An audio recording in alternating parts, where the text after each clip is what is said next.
Bài hát đêm đông tranh lòng tôi nhớ nhiều. Tà áo Noel thướt tha trong chiều nào,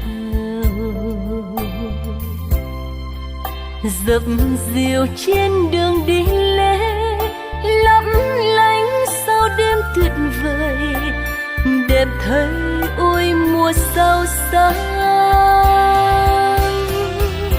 từ khắp muôn phương lòng thành luôn hướng về, cùng Chúa ngôi hai sáng danh trên trời cao. Nguyện cầu yên bình nhân thế, giữ vững tin yêu trọn đời. Bài thánh ca ngọt đầu môi.